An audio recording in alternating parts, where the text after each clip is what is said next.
이제 전용호 박사님 모시고 이제 보건복지 돌봄 서비스 분절을 넘어 지역사회 통합돌봄 사례관리 체계 구축 방향과 과제라고 하는 이제 주제로 강연을 듣도록 하겠습니다. 그래서 전용호 박사님은 사실은 이제 저도 이런 제가 관심 있는 사회서비스와 보건서비스의 결합이라든지 사례관리 이런 게 검색어를 검색하다가 이제 알게 된 분이십니다. 그래서 굉장히 사례관리 고독사와 관련한 여러 정책적인 경험들, 연구들 이런 부분들을 이제 사회보장정보원에서 고독사 지원센터, 사례관리 지원센터 이런 이제 어떤 정책적인 기획들을 하는 저희 한국 전체에 대한 조망들을 하는 그런 좀 경험들을 가지고 계셔서 이 내용에 대해서는 국내에서 굉장히 잘 말씀해 주실 분이다라고 생각이 돼서 저도 좀 배우고자 하는 생각으로 이렇게 모시게 됐고 뭐 하여튼 좀 인연이 돼서 다른 기회라든지 등등에서도 또 이렇게 뵙고 이렇게 연결들이 될 수 있으면은 여기 계신 분들한테도 좋은 기회가 더 좋은 기회가 될 것 같습니다. 어쨌든 저희 특히 의료라고 하는 곳은 상당히 좀 서비스라고 하는 게 개인들이 판단해서 가야지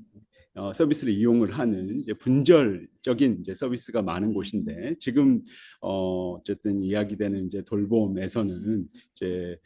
여러 가지 복합적인 사회적 고립부터 해서 의료적인 부분들 여러 가지 다른 복지 수요들을 동시에 갖고 있는 상황들이 많을 것이고 이에 대한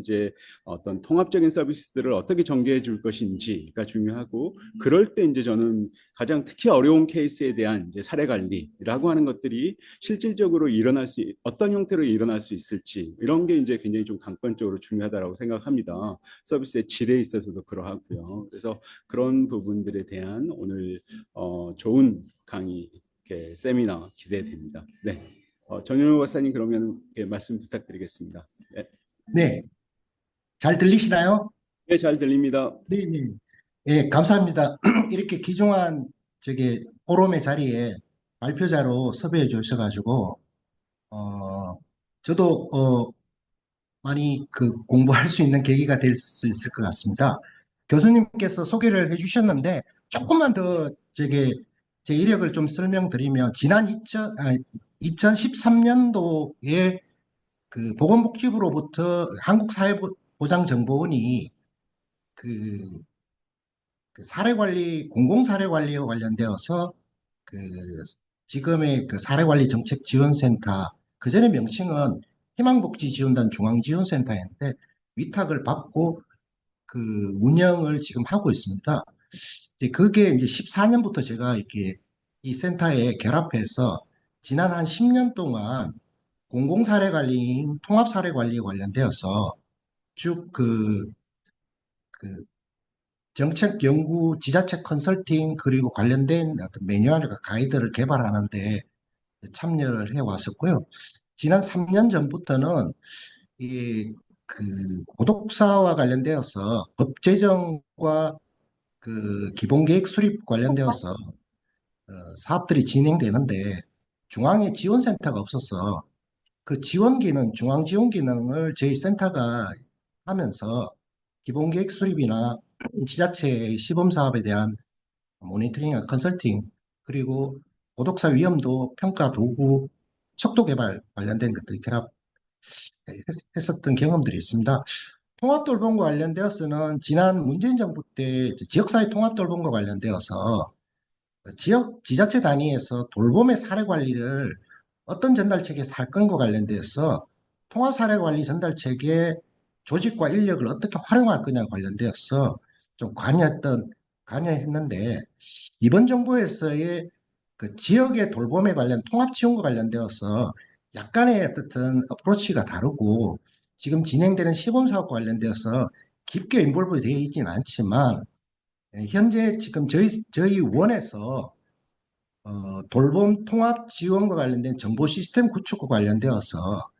그 ISP BPR 관련돼서 연구가 진행 중이고 아마 후반기부터 정보 시스템이 구축되어서 내년 3월에 본격적인 그 돌봄 지원법 시행을 앞두고 시스템 구축과 관련되어서 저희 그 원 내부의 TF에 참여해서 돌봄에서 지자체 단위의 케어 매니지먼트와 관련된 업무 프로세스 재설계라든가 관련되어서 좀 관여를 하고 있습니다. 뭐 그런저런 인연으로 해서 아마 교수님 보시고 저기 그 발제를 부탁하신 것 같습니다. 시간이 제약적이니까 준비된 발제 자료를 근거로 하겠습니다. 오늘 발표한 내용들은 그 대외적으로는 지금 오픈할 수 없는 좀 정보 시스템의 데이터에 근거한 분석들도 있고 해서 참조를 해주시고 약간 뭐 공유라든가 퍼블리시 되는 것들은 좀 자제를 해주시면 좋을 것 같습니다. 우선은 다 뭐 아시겠지만 지역 돌봄 통합 지원과 관련돼서 조금 살펴보면서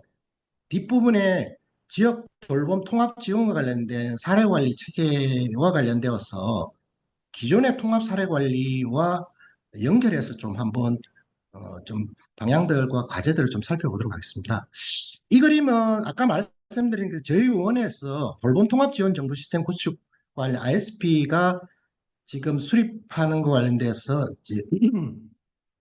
지원하는데 약간 시스템 관점에서 이제 그림이 그려져 있습니다. 돌봄 통합 지원 서비스 관련된 전달 체계가 뭐 다 아시겠지만 의료 요양 돌봄 복지와 관련되어서 시스템 사업 전달 체계들이 되게 분절적이고 이게 이제 칸막이가 있어서 이게 이것과 관련되어서 복합적인 욕구가 있지만 그것과 관련되어서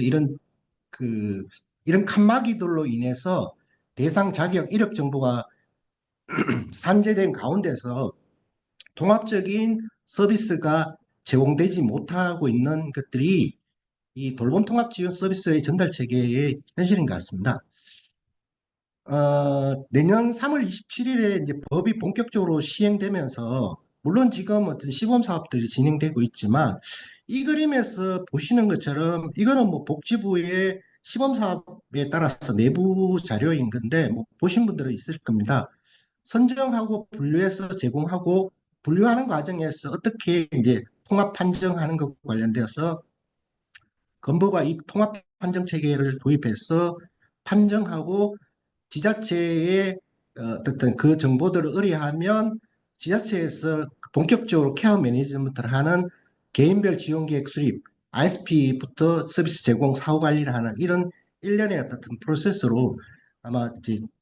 진행이 되는 걸로 같습니다. 그거 관련된 법에도 이런 식으로 이제 규정들을 하고 있고, 핵심은 이게 통합 지원의 어떤 절차 안에서 시군구에 이게 통합 지원 센터를 두고 있는 것들이 기존의 어떤 그 사회보장 급여의 어떤 대상자의 그 리드 어세스먼트든 아니면 수급 자격 결정과 되고 그리고 그 자격에 따른 서비스 제공 계획 또는 급여 제공 계획에 따라서 제공하는 일련의 시군구로 보면 통조팀 또는 사례 관리와 관련돼서는 희망복지 지원팀과는 별도로 시군구 단위의 돌봄에 관련된 통합지원센터를 두고 건부로부터 넘어오는 판정에 근거한 지역별, 개인별 지원 계획을 수립해서 어, 오른쪽에 있는 서비스 연계 제공을 하는 구조로 이렇게 이 그림들이 이제 그려져 있는 것 같습니다. 뭐 이런 것들이 뒷부분에 설명을 하겠지만 여러 가지 이슈 사항들을 만들고 있지 않은가라는 생각입니다. 시범 사업에는 크게 뭐 예산 지원형과 기술 지원형이 있는데 특히 예산 지원형이 사업 개요에서 사업 내용에 보시면 의료 요양 돌봄 통합적 사례 관리, 기관 간 협업 체계, 그리고 전달 체계로는 사례 관리에 관련된 시군구 본청의 역할을 강화한다는 것들을 사업 개요에 복지부가 명시적으로 돼 있는데 엄밀한 의미에서 시범사업 지자체에서도 이게 통합적 사례 관리와 관련된 케어 매니지먼트의 어떤 전달 체계를 어, 조직과 인력과 업무 프로세스와 관련돼서 명확하게 표준화된 것들이 구축돼 있냐라는 부분에서는 조금 현재에서 과제가 아닌가라는 생각이 듭니다. 그, 예. 지금 어떻든 뭐 돌봄 통합 지원법이 내년 3월에 이제 그 시행이 되는데 기존의 사회보장 급여법에서 는 이게 그 수급자들을 발굴하고 지원하는 것 어, 관련된 업무 프로세스나 전달 체계나 전달 체계에서 인력에 관련된 것, 그리고 통합적인 어떻든 이용 제공에 관련된 관리 단위의 사례 관리에 관련된 것, 그리고 이것과 관련된 업무 지원,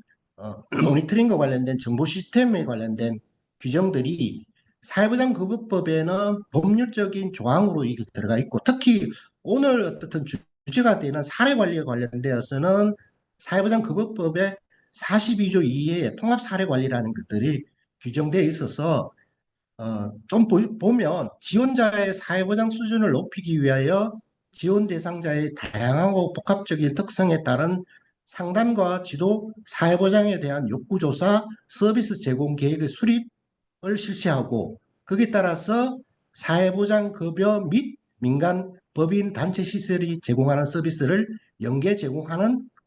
것을 통합사례관리를 라고 규정하고 이것을 실시하는 것을 사회보장급여법에 이제 규정을 하고 있고요. 이 근거가 지자체 기존의 어떤 통합사례관리에 관련된 어떤 전달체계의 법적 근거라고 할 수 있을 것 같은데 돌봄통합지원법에서 법상으로 보면 그것과 관련되어서 전달체계나 케어 매니지먼트와 관련된 것들이 명문화돼서의 조항으로 없어서 향후에 지금도 이제 국회나 여러 가지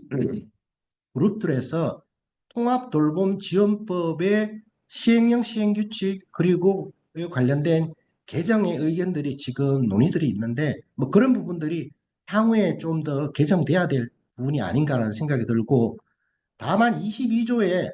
통합지원 정보 시스템 구축 운영과 관련돼서는 말씀드렸던 것처럼 현재 BPR ISP 진행이 거의 완료가 되어서 후반기부터 이 정보 시스템을 시범 사업에는 건보공단에서 시범 사업을 위한 정보 시스템을 운영하고 있지만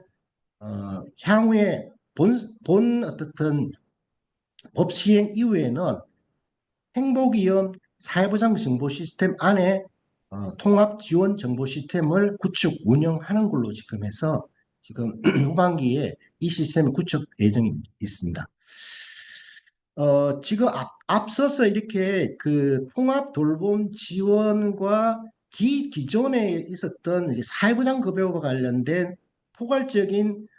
대상 관리에서의 통합 사례 관리가 있었는데 조금 향후에 돌봄의 어떤 통합 지원과 관련된 케어 매니지먼트가 전달 체계나 업무의 프로세스의 표준화와 관련되어서 가기 전에 기존의 통합사례 관리 부분들을 조금 더 살펴보는 것이 여러 가지 좀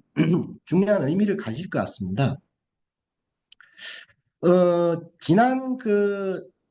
뭐 이명박 정부 이전에 참여정부까지 가면 옛날 2006년도에 그 주민생활 지원 서비스 그리고 보건복지센터 사무소 뭐에서 관련된 보건과 복지의 연계와 협력과 관련된 공공복지 전달체계 개편의 노력이 있었고 특히 2006년도에 그 주민생활 지원 서비스의 지자체의 전달체계 안에서 그 사후관리로서의 사례관리라는 부분들이 도입이 논의가 되었지만 이 논의의 수준이 것이 본격적으로 공공에 있어서의 사례 관리는 그 이명박 정부 때 희망복지지원단이 2012년에 출범하면서 그 이후에 본격적으로 법제적으로 또는 전달체계적으로 그 수립되고 그 제도나 정책으로 정착이 되어 나가는 과정들이 있습니다. 쭉 1년에 보시면 이게 조금 저도 지금 이게 그 정책 대응 부분에 보시면 약간의 어떤 이렇게 그 2017년 넘어오면서 쭉 그 당시에 읍면동 복지 기능 강화, 읍면동 복지 허브와 찾아가는 보건복지 서비스로 문재인 정부까지 이어졌던 일련의 과정들이 통해서 읍면동이 일종의 지역계에서의 그 어떤 게이트웨이 기능들을 강화하는 방식으로 전달 체계가 강화오다가 이 논의들이 이제 계속 이제 진행됐던 게 있는데 이게 향후에 그 돌봄의 어떤 통합 지원과 관련된 전달 체계에서 읍면동의 기능이라는 부분이 어떻게 재설정될 거냐라는 부분들도 하나의 이슈가 되지 않을까라는 생각이 들고요. 또 하나는 문재인 정부 시절에 지역사회 통합 돌봄 선도 사업으로 시작되었던 것들이 중간에 이것 그 관련된 제가 그 별도로 좀 이렇게 어떤 이제 연구를 참여했던 보건복지 전달체계 강화 시범 사업이라는 것들이 20년도, 21년도에 진행되면서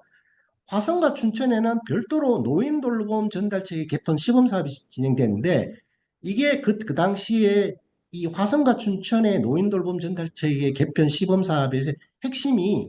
지역 내 돌봄센터 모델을 만든다는 것들이 있었습니다. 이것이 22년, 23년 넘어오면서 노인 의료 돌봄 통합 지원 시범 사업에서 이어지는 하나의 어떤 흐름으로 가고 있지 않느냐라는 생각들을 하고 있습니다. 네.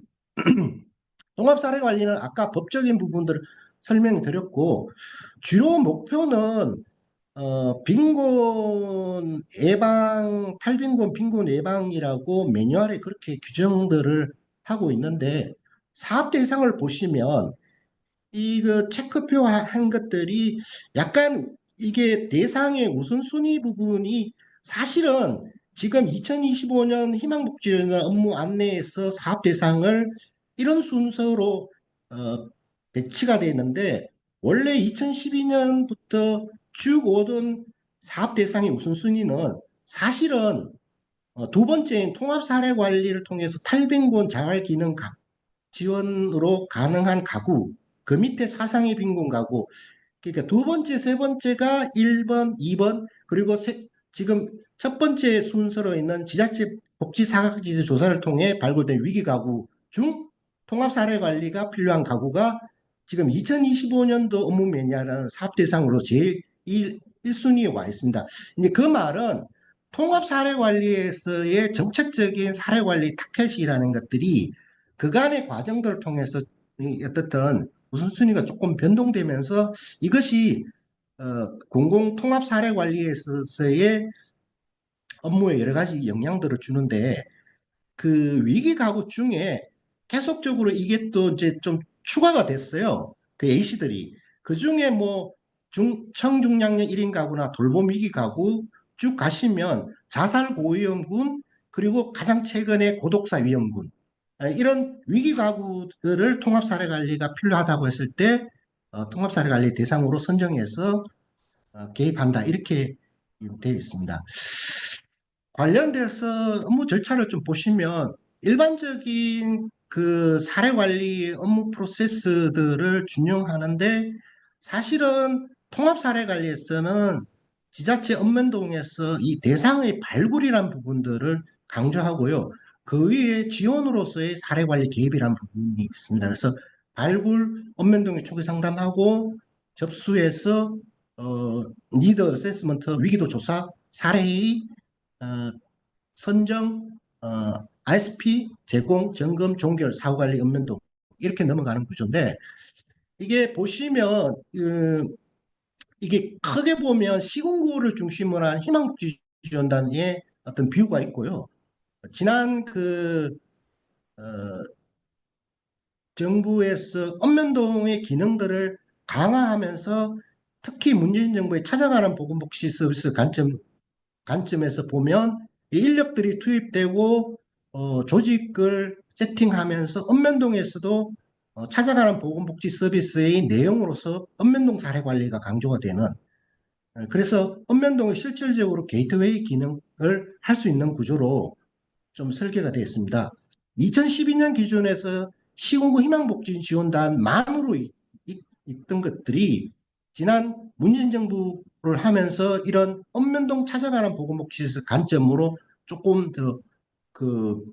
확대가 되어서 지금으로서는 통합사례관리라는 것들이 지자체의 조직 구조로 보면 읍면동과 시군구로 이원적인 구조라고 볼 수 있을 것 같습니다. 네. 게이트웨이 기능하는 읍면동을 중심으로 한 관련된 공공의 어떤 사례관리 간의 연계 협력이 이렇게 이제 그림으로 그려져서 어떤 방식으로 기관 간의 연계를 하는지들을 어떻든 규정들을 하고 있고 각 그 건강 사례 관리든 의료급여 사례 관리든 관련된 사업과 사업 매뉴얼에는 이것과 동일하게 그림과 그 매뉴얼에 이런 부분들이 이제 반영이 되어 있고요. 시스템으로 어떻든 반영이 되어서 시스템 간의 정보 연계가로까지는 가지 못했지만 이런 식으로 이제 그 연계들이 되어 있습니다. 희망복지지원단의 기준에서의 연계 그리고 연계에서 또 여러 가지 유형인데 아동 통합 보호 관련된 관점에서의 연계의 방식 그리고 보건복지 연계의 관점에서의 어떻든 이런 어떻든 업무의 흐름과 관련된 디파인들이 있고요. 방문 건강과 관련된 관점에서의 연계의 흐름들이 있고 자활과 정신건강과 관련된 연계의 흐름들이 이렇게 그려져서 이런 공공 부분의 사례 관리 간의 어떻든 사업과 대상에 관련된 또는 서비스의 의뢰와 관련된 연계 구조들이 되어서 읍면동에 찾아가는 보건복지와 관련된 업무 매뉴얼이든 희망복지주는 업무 매뉴얼이든 방문건강이든 자활이든 각 매뉴얼별로 이 연계와 관련된 그림들에 따라서 어, 업무가 가이드되고 있는 상황입니다. 물론 이제 그 특정한 사례, 특히 뭐 어떤 두 개 이상의 기관이 협의를 통해서 공동의 사례 관리가 필요한 경우에는 공동 사례 관리가 가능한 경우, 가능하도록 이거는 공공 사례 관리와 민간 사례 관리가 공동으로 사례 관리하는 정보 공유와 공동 사례 관리하는 협업에 관련된 정보 플랫폼들이 구축되어서 지금 이렇게 진행이 되고 있습니다.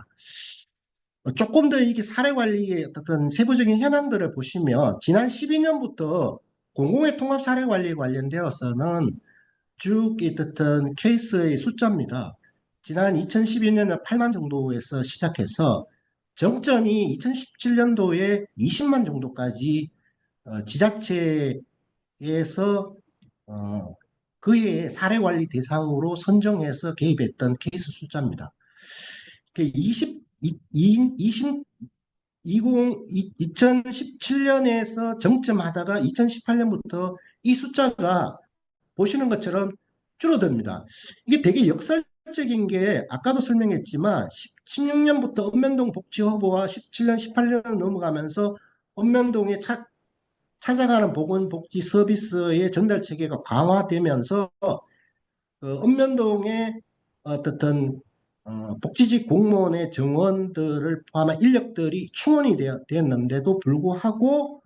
사례관리 가구수들은 18년부터 줄어듭니다. 저희들 나름대로 좀 분석한 것은 2017년까지는 지자체의 합동평가의 17년까지 실적은 통합사례관리 실적이 포함되어 있는데 2018년부터 이 통합사례관리 실적이 지자체의 합동평가의 지표에서 빠졌습니다. 그게 결정적이지 않을까라는 생각이 드는데 어떻든 사례의 수는 줄고 그리고 어, 거기에 따라서 어떻든 그 인력들은 늘면서 기본적으로 평균 20가구의 어떤 사례의 개입들이 이제 진행되는 걸로 지금 보이는데 코로나의 상황들을 겪고 조금 그만하다가 2022년 7만, 2023년 8만에서 작년 수치들은 지금 현재 분석하고 있어서 정확하지 않은데 조금 더 이렇게 증가한 걸로 지금 보입니다. 대체적으로 케이스 숫자는 지나치게 실적 중심의 어떤 오는 어떤 증가해오다가 2018년부터 조금 감소 추세가 있다는 것들이 특징입니다. 고난도 그 중에서도 좀 고난도 사례 여기서 고난도 사례는 정신건강이나 안전에 관련된 복합적인 위험의 어떤 위험이나 문제를 갖고 있는 가구에서 본청의 희망복지지원단에서 개입하는 사례가 고난도 사례로 어떤 정의를 하는데 고난도 사례의 비율이 보시면 이제 그 전국적으로 보면 87 거의 이제 88% 정도 일반 사례였던 12% 이런 정도로 되어 있습니다. 음, 그 같은 이제 요거에 이제 그 경북을 좀 본 건데 같은 이제 그 광역 안에서도 시 단위하고 중소도시 단위하고 농어촌 지역 간에서도 약간 비율들의 차이들이 있습니다. 그게 이제 지역에 갖고 있는 인구의 특성이라든가 사회 관리 역량이라든가 뭐 그 자원 동원하는 자원의 어떤 편차들에 따라서 고난도 사례의 어떤 비중들이 차이가 있는 걸로 보여집니다. 음, 어떻든 개입 그 선정하고 그 어떻든 개입 앞단까지의 어떤 ISP 수립에 대한 준수를 30일 이내로 하고 있는데 대개 이제 이거는 이제 거의 뭐 예, 준수를 하고 있는 건데 초반에 통합 사례 관리가 공공에서 시작할 때는 기한 준수라는 것도 굉장히 중요한 지표였습니다. 왜냐하면 통합 사례 관리 대상으로 선정된다는 것은 문제와 욕구들을 갖고 있는 가구이기 때문에 기한 안에 수립해서 개입하라는 측면에서 이 부분도 굉장히 중요하겠습니다. 가구 유형입니다. 예. 예. 그 1인 가구 비중이 절대적으로 많습니다. 특히 노인 가구, 노인 1인 가구, 그리고 중장년 1인 가구 비중이 높고요. 특히 최근에 올수록 중장년 1인 가구 비중이 점차 증가하는 추세가 있습니다. 이게 이제 고령화나 1인 가구 증가가 되는 인구적인 트렌드하고 이렇게 어,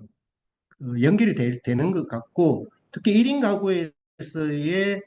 동원 가능한 비공식 자원이 어떻든 부족한 부분들이 이렇게 통합 사례 관리를 통해서 어떻든 민간 자원까지도 연계해서 개입해야 될 욕구와 문제를 갖고 있는 가구들이 높다라는 것들을 말한 것 같습니다. 사례 역시 이제 진행이 되고 있고요. 그 다음에 이제 욕구 대비 서비스 제공이라는 부분이 보면 대개 이제 경제적인 일상생활에 관련된 경제적인 욕구 그리고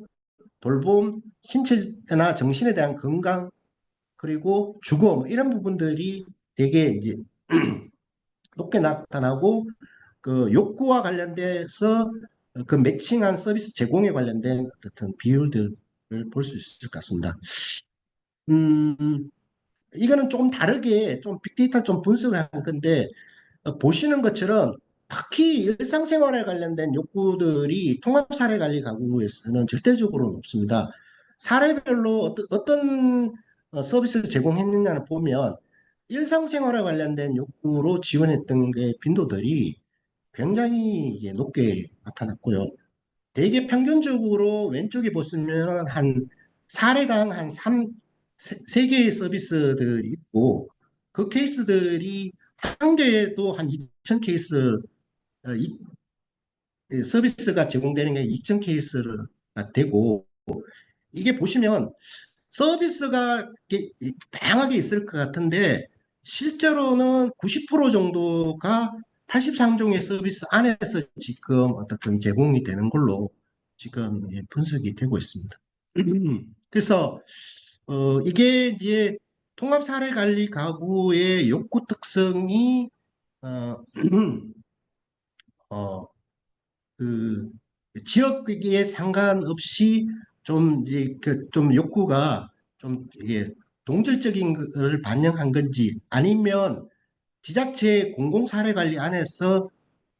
그 욕구에 따른 서비스와 자원들을 동원하기 가능한 자원, 용이한 자원들이 되게 제한적인 것들을 좀 이야기한다고 볼 수도 있을 것 같습니다. 사례가 이제 진행되면서 점검하는 것 관련된 내용들입니다. 그리고 마지막에 이제 이거는 성과 관리에 대해 굉장히 중요한 지표인데 마지막에 종결할 때 장단기 목표로 어떻게 도달했느냐 아니면 상황 호전으로 종결했냐는 건데 뭐 되게 그것을 위기 상황 해소율이라고 하는데 어떤 적어도 시스템에서 추출되는 데이터로 보면 긍정적 종결과로 하는 것들이 83.9%에서 사례 관리로 개입해서 어, 위기 상황 해소는 높게 나타나는 걸로 봅니다. 그러면 이런 어떻든 공공의 통합 사례 관리 부분들을 조금 봤는데 오늘 어떻든 지금 돌봄 통합 지원과 관련되어서 좀 더 어쨌든 향후에 그 지역 단위에서의 사례 관리의 체계로 보면 오늘 그 어떻든 이 포럼에 참여하신 분들이 의료나 보건 관련되나 건강에 베이스로 하신 분들이 이신 것 같아서 뭐 저는 이제 사회복지를 전공하는 입장인데 제가 어떤 자료를 찾아본 거로는 2019년도에 미국의 그 나셈의 어떤 보고서에 그 기존의 그 헬스케어의 전달 체계에 소셜케어를 어떻게 통합할 거냐라는 이 보고서가 굉장히 중요한 어떤 의미를 가져서 의료 서비스 시스템 내에서 사회적 돌봄을 통합하는 전략과 실행 방안을 제시하는 어떤 자료로 문헌 검토를 통해서 좀 확인이 되는데 특히 그 5A와 관련된 어떤 전략이라는 부분들이 향후에 지역 의료 요양 돌봄 복지 연계 전략에서 조금 정책적으로 좀 벤치마킹해서 시사할 부분이 있겠다라는 생각에서 제가 이걸 엄밀하게 뭐 적용해서 분석한 건 아니고 요기하고 다음 요거는 제가 이것과 관련된 자료를 넣고 챗GPT를 좀 돌려보니까 이렇게 와 이게 그래서 그 이렇게 딱 이렇게 데이터를 정리를 해줘서 되게 그 정말 그 저도 되게 신기하게 생각하는데 영국의 커뮤니케어하고 일본의 지역 포괄 케어하고 한국의 이제 지역사회 통합 돌봄에서 이 5A 전략을 좀 적용했을 때의 그 현황에 대한 부분입니다. 뭐 영국과 관련되는 기본적으로는 주치 제조를 하고 소위 말해서 사회적 처방에서 링크워크를 동한 것들 그리고 프라이머리 케어와 연계 모델 그리고 뭐 얼라이먼트와 관련되는 NH와서 지방정부 민간 간의 협력 구조, 법적 의는 부분과 관련된 성인 돌봄 케어 액트와 관련된 부분이 있는 거고,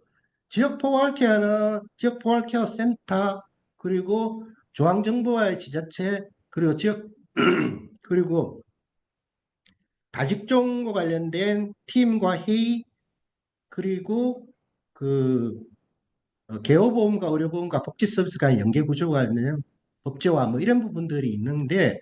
지역사회 통합을 돌보면 약간 이 기존의 데이터들을 갖고 이제 보니까 약간 현행은 아닌 것 같은데 그럼에도 불구하고 조금 이제 분석했는 거 보면 약간 분절이 있다는 부분들, 어, 건강사회 분절, 서비스 분절, 그리고 이게 읍면동으로 갔을 때 통합사례관리 연계를 하거나 하나 자원의 어떤 불균형 부분들, 중앙에 지침이 있지만 연계가 표준화가 되지 않았다는 부분들, 뭐 이런 부분들이 좀 지적하고 있어요. 되게 깜짝 놀랐습니다. 그래서 향후에 보면 뭐 좀 제한들을 하는 것들이 데이터 연계를 강화해야 되고 서비스 조정 권한을 둬야 되는데 어디 둘 건지 그리고 정보 공유 플랫폼을 구축하는 부분, 중앙과 지자체 간의 체계적인 연계 그리고 법제화 기반 마련인데 이게 법제는 어떻든 돌봄통합지원법들이 되고 향후에 시행령 규칙 또는 조례가 제정되면서 더 강화될 거라고 보여집니다. 그랬을 때 저는 조금 이게 이제 지역의 통합 돌봄 지원의 케어 매니지먼트 대상을 어떻게 타겟팅할 거냐는 부분인데 왼쪽에 보시면 통합 사례 관리 대상자는 기본적으로 53.4%가 이게 이제 조금 연도별로 편차는 20년 기준으로 보면 한 반수 이상이 기존의 공적급여 특히 기초수급자예요. 기초수급자면서 통합사례관리 대상으로 통해서 민간 자원의 어떤 서비스까지도 연계하는 구조인 거죠. 그리고 수급 자상위 초과가 한 36%, 그리고 비수급 빈곤층에 해당하는 자상위가 나머지 부분이 차지하는 구조로 통합사례관리 대상이 있습니다. 앞서 제가 통합사례관리 사업 대상을 수급 그런 것들의 대상을 설명했지 않습니까? 근데 실제로 보면 50% 이상이 기초수급인 상황에서 통합사례관리를 통해서 추가적인 공적인 그 사회보장 급여에서 불충분한 부분들이 사례관리를 통해서 어떻든 예, 보충되고 있는 구조가 있는 거죠. 그래서 이게 사례 관리인지 아니면 사회보장 급여의 수급자 관리 확장의 버전 또는 보충의 어떤 의미인 건지들의 부분이 관련되어서 이게 통합 사례 관리에 에서 고민의 지점이고 향후의 어떤 방향과 관련된 지점이 있습니다. 오른쪽은 제가 다루려고 그러다 뺐는데 최근에 고독사 사망 관련된 사망자의 거의 한 38.7%, 21년 기준에 또 기초수급자예요. 수급자인 거예요. 수급자인데 수급자이면서 그 가운데서 예를 들면 사회적 관계의 단절 또는 어, 그 방문과 관련된 재가 서비스나 이런 것들에 대한 거부를 통해서 고독사로 사망한 경우도 있어서 비적격 비수급의 경우에 비해서 이 포지션이 차지하는 것들이 굉장히 높게 나타났다는 것들이 있어서 있습니다. 그리고 이거는 제가 그때 2019년, 20년쯤에 문재인 정부 때 지역사회 통합돌봄과 관련되어서 저희 기관에서 이거 한번 해봤었어요. 통합사례관리 대상, 노인 장기요양 대상, 노인 맞춤 돌봄 대상들과 이게 얼마나 어느 정도로 겹치는 건지라는 부분들을 해봤을 때 그 당시의 기준 지금 이 정부 들어와가지고 의료요양 지역 돌봄 통합 지원과 관련된 어떻든 이전에 시범사업 이전에 지역사회 통합 돌봄과 관련돼서 보면 이 지금 노란색 부분이 있지 않습니까? 노란색 부분에 그러니까 노인 장기 요양의 대상 아니고 그 대상에서 제외된 노인 맞출 대상은 제도 설계상으로 겹치지 않는데 그 나머지의 부분을 지역사회 통합돌봄 대상으로 하는데 통합사례관리 관점에서 대상의 관점에서 보면 그동안 밑에 파란색 그 어떤 점선 부분이 있지 않습니까? 예, 지금 노란색으로 이렇게 덮여 있는 부분까지 통합사례관리 대상인데 지역사회 통합돌봄을 시작하면서 지자체 베이스에서는 위에 그리고 아래쪽에 파란색 부분만 통합사례관리 대상, 그 나머지 노란색 부분에 통합돌봄 사례관리 대상, 뭐 이런 구조로 지금 되었어서 그러면 장기요양, 노인 맞춤, 돌봄, 나머지 통합돌봄 대상을 제외한 특히 노인 같은 경우에는 나머지와 관련된 부분이 통합사례관리 노인의 통합사례관리 대상으로 국한되어야 될 건지, 뭐 이런 것들이 굉장히 이슈인데, 그랬을 때 이게 이제 그러면 향후에 돌봄 통합 지원 사례관리 대상은 어떻게 봐야 될 거냐? 저는 이 검은색 그 점선 부분들 전체로 포괄하는 관점에서의 어, 돌봄을 포함한 어떻든 이 전체 관점에서의 어떻든 으로 좀 설계가 돼야 되지 않겠냐는 생각들을 갖고 있습니다. 그게 하나가 있고요. 그리고 그 사례 관리 절차나 업무 프로세스 관련된 거는 사례 관리 표준 업무 프로세스는 기존에 이제 사례 관리 그 통합 사례 관리가 제일 밑에 부분에 발굴부터 사후 관리가 있고요. 지금 그 BPR의 업무 재설계 연구를 보사연에서 이정은 박사가 하면서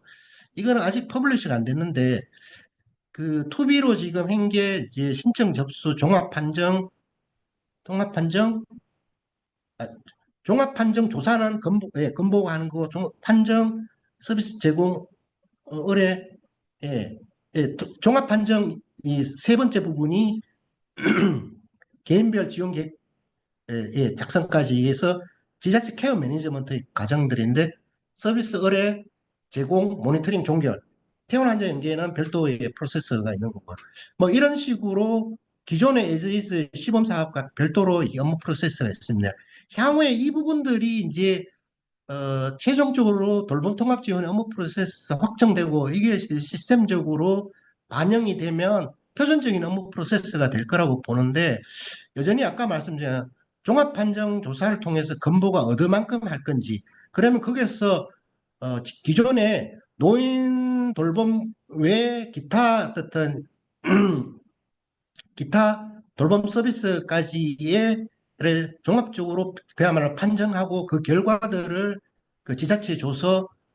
갈 건지 아니면 어, 종합 판정 단계에서 추가적인 조사들을 진행할 건지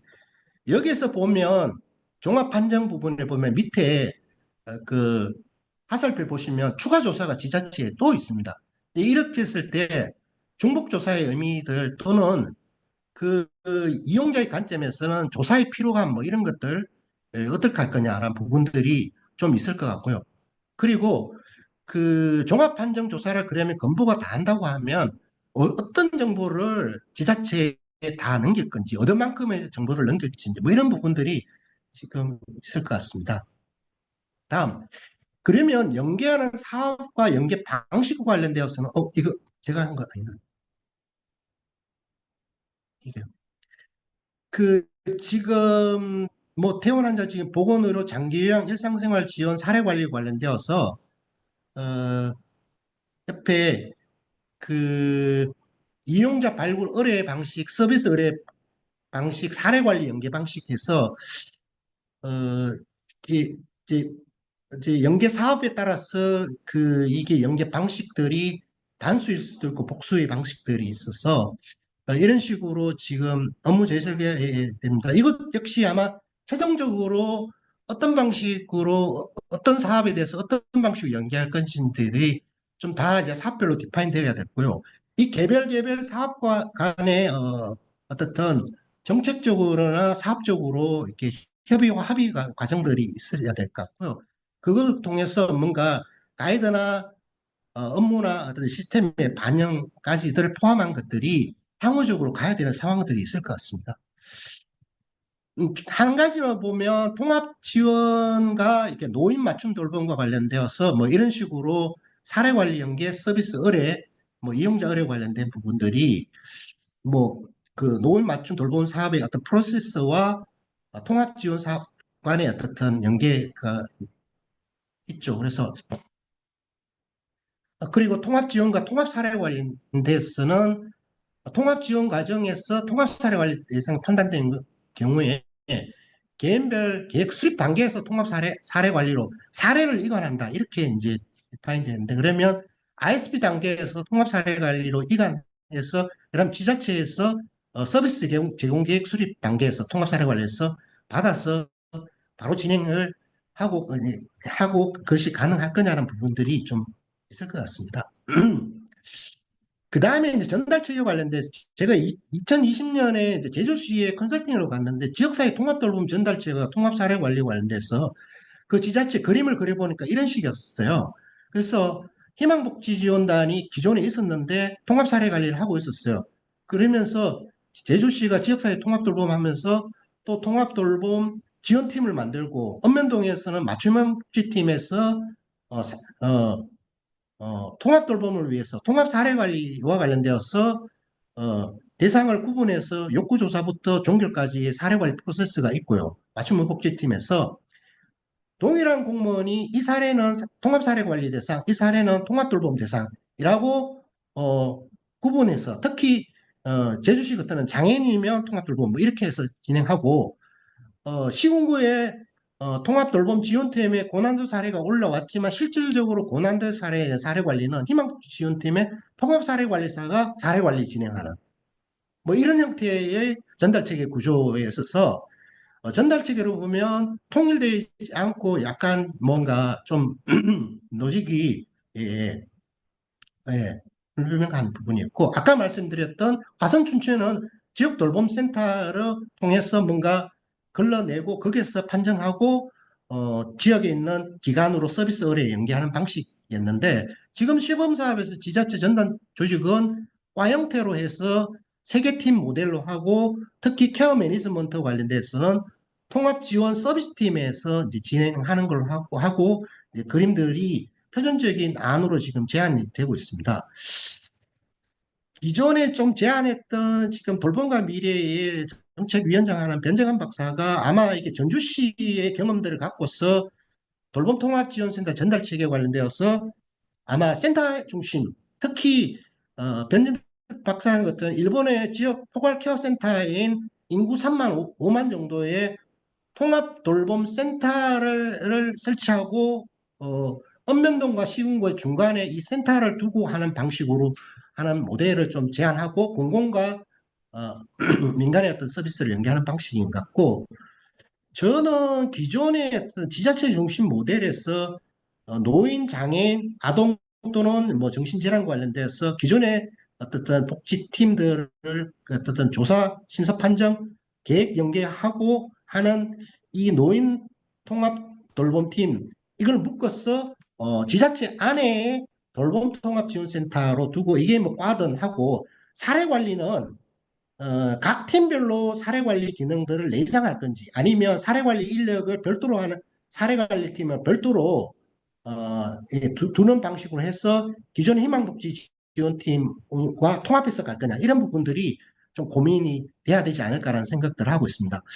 인력적인 부분에서는 기존의 통합사례관리 928명 있고 원래 고독사회방 통합사례관리사들을 114명 충원해서 하는데 향후에 돌봄통합 지원과 관련된 케어 코디네이터 또는 뭐 돌봄관리사들은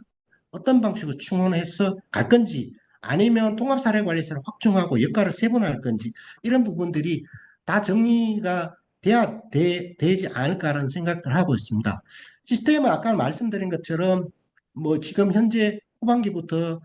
통합 돌봄의 플랫폼으로 해서 이제 구축되고 아까 말하는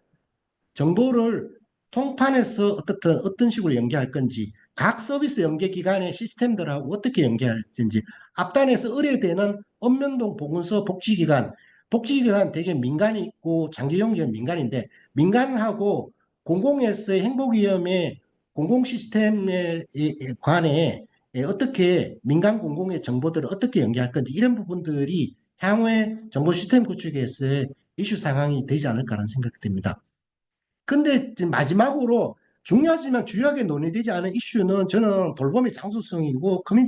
커뮤니티라고 생각합니다. 지난 정부에서 커뮤니티 케어, 지역사회 통합 돌봄하면서 지역사회가 강조가 되었는데 영국도 커뮤니티 케어가 최근에 커뮤니티 어프로치가 강조가 되고 있고 일본은 지역 포괄 케어 시스템이 있지만 지역 공생사회론이라 해서 주민의 참여, 공동체 강조 뭐 이런 것들이 별도로 어떻든 논의되어서 어떻든 포괄 케어와 지역 공생사회에서 주민 참여를 강조하는 측면이 있는데 한국에서는 돌봄 통합 지원에서의 최근의 논의 중에 사회적 경제를 활용하는 부분에 대한 일부의 논의들이 있는데 커뮤니티에 관련된 예, 부분들이 조금 중요하지만 주요하게 논의되지 않은 이슈가 아닌가라는 생각이 듭니다. 예, 여기까지 제 발표를 마치도록 하겠습니다. 네.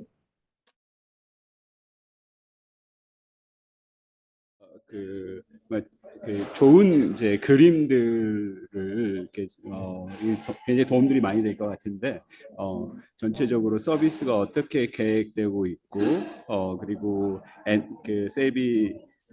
서비스가 이렇게 진입되는 단계부터 해서 평가되고 이후에 의뢰에 전달되는 쭉 과정들 그리고 사업들이 이제 서비스들이 제공되는 단계들에서의 그런 전달 체계에서의 어떤 인력들이 어떤 지점들에서 역할들을 해야 되는지에 대한 부분들을 쭉 이렇게 정리를 이렇게 역사적으로 이렇게 거슬러 가면서 이렇게 좀 말씀해 주신 것 같습니다. 네. 한 두 분 정도의 질문들이 가능하지 않을까 생각을 예, 예. 합니다. 네. 그러면 질문 있으시면 질문 부탁드리겠습니다. 네.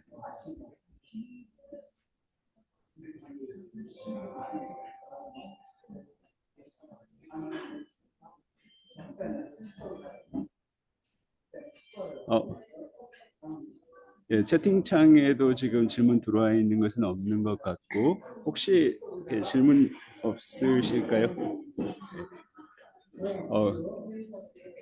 예, 그러면 제가 먼저 좀 말씀 드려보도록 하겠습니다. 이게 이제 사실은 이제 이렇게, 어떻게 보면 이제 의료와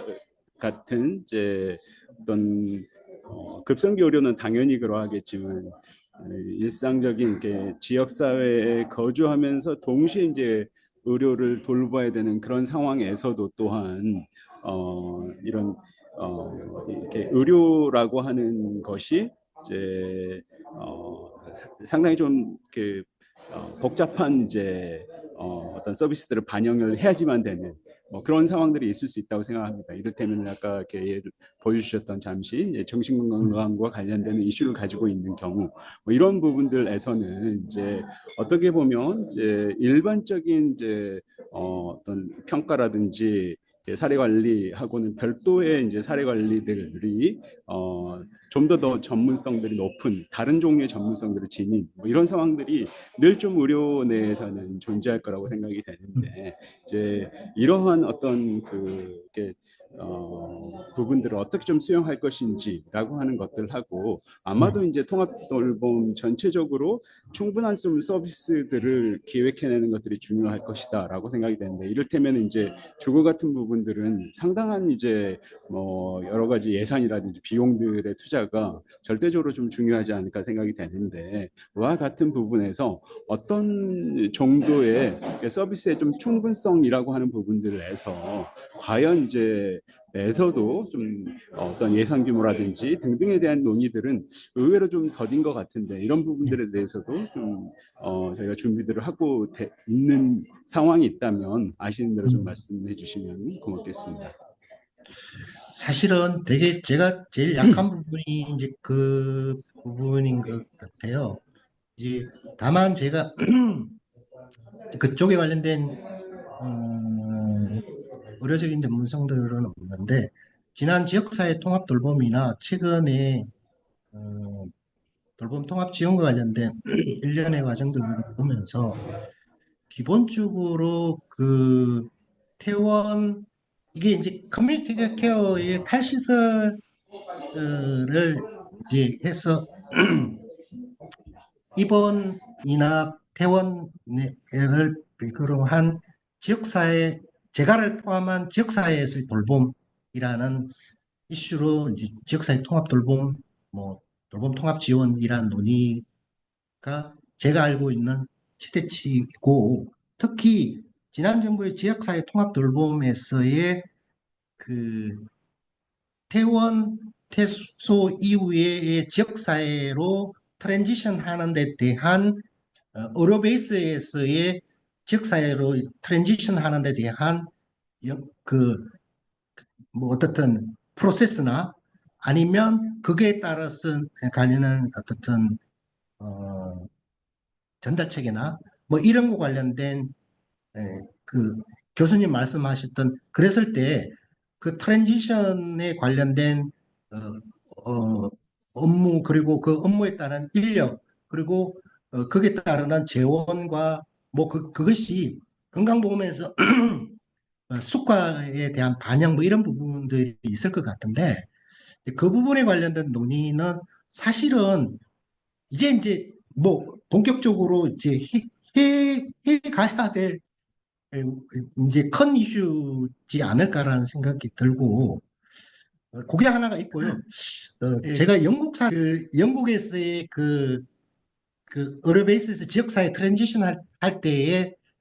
사회적 처방과 관련된 그때 관련되어서 뭐 바로 그거를 우리에 적용해야 된다는 건 아닌데 그 링크해서 지역사회에서 하는 부분과 관련돼서 좀 시사하는 부분들을 조금 고민해 개인적으로는 그 부분들을 좀 어, 받고 나머지 부분들은 저로서는 뭐 사실은 외람되게 어, 예, 예, 달리 됐습니다. 네.